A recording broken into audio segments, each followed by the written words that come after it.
이번 주 흑백 요리사 보셨나요? 이번 주에는 파스타 요리가 없어서 백수자 최한석 셰프팀의 가자미 미역국을 파스타 버전으로 만들어 봤어요. 가자미 미역국 부분 보자마자 와, 이건 파스타 소스다 라는 생각을 했습니다. 빨리 만들고 싶어서 집에 있는 재료들을 활용해 봤어요.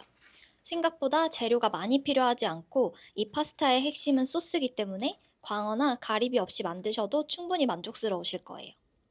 그래도 토핑은 있어야 하니까 피클 담고 남은 무, 냉동실에 잠자던 동태 꺼내서 반달 모양으로 잘라줬습니다. 앞부분은 미역국 끓이는 방법과 같아요. 차가운 물에 미역을 5분 정도 불려주고 냄비에 들기름 두르고 미역을 볶아줍니다. 이영숙 셰프님처럼 맛있는 육수를 낼 자신이 없어서 저는 셰프님의 손길 대신 시판 사골육수 치트키를 사용했습니다. 이때 볶던 미역이 튀어서 너무 놀랐는데 여러분은 꼭 조심하세요. 육수를 붓고 뚜껑 닫아 미역국을 끓여줍니다. 시판 육수를 사용하면 간을 크게 맞추지 않아도 되어서 좋아요. 오일을 두른 팬에 동태, 무를 앞뒤로 잘 구워줍니다. 오래 냉동했던 동태는 살이 으스러져서 딱 한 조각만 살아남았어요. 나머지는 미역국에 넣어서 육수로 우려주었습니다. 무에만 간장을 살짝 뿌려서 졸여주었어요. 미역국 간을 소금으로 맞추고 잘 갈아줍니다. 집에 있는 블렌더가 성능이 좀 좋지 않아서 실제 요리만큼 곱게 갈리진 않았어요. 그래도 먹을 때는 따로 불편하진 않았습니다. 팬에 간 미역국을 넣고 생크림을 2분의 1컵 넣습니다.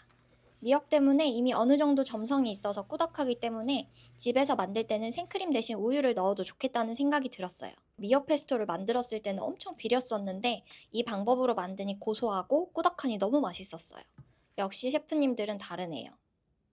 이대로 흰살 생선, 가리비, 무를 올려주면 백수저 팀의 요리가 완성됩니다. 저는 파스타 면을 소스에 잘 섞어주었어요. 소스, 파스타를 올려준 후 동태와 무를 차례로 올렸습니다.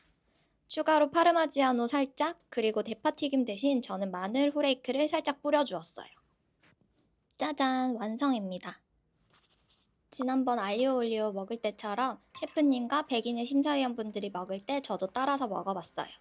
셰프님의 터치 대신 사골육수가 들어가서 그런지 엄청 맛있었습니다. 이번엔 90% 정도 성공이었어요. 미역 소스랑 생선이 엄청 잘 어울렸는데 영상처럼 통통한 광어나 흰살 생선을 올리면 정말 맛있을 것 같아요. 영상에서는 잘 안 보여서 무를 저는 그냥 간장에 졸였는데 무의 달달한 맛 덕분에 특별한 소스를 만들지 않았어도 엄청 맛있었어요. 가리비를 올렸다면 다양한 식감에 더 맛있을 것 같다는 생각을 했습니다. 그리고 마지막! 마늘 후레이크가 은은한 마늘 맛으로 감칠맛을 올려주고 바삭한 식감을 주어서 엄청 만족스러웠습니다. 이렇게 한번 활용해 보시길 바래요. 오늘은 흑백요리사에 나온 가자미 미역국이라는 요리를 저의 방식으로 집에 있는 재료를 활용해 만들어 봤는데요. 어떠셨나요? 미역과 사골육수만 있으면 엄청 맛있는 소스를 만들 수 있다는 새로운 발견을 하게 되었어요. 너무 즐겁고 맛있는 경험이었습니다. 다음 주에는 어떤 메뉴를 따라 만들어 볼까요? 흑백요리사에 나왔던 요리나 알고 계시는 파스타 중에 제가 따라해봤으면 하는 파스타가 있다면 댓글로 남겨주세요. 오늘도 시청해주셔서 감사합니다. 안녕!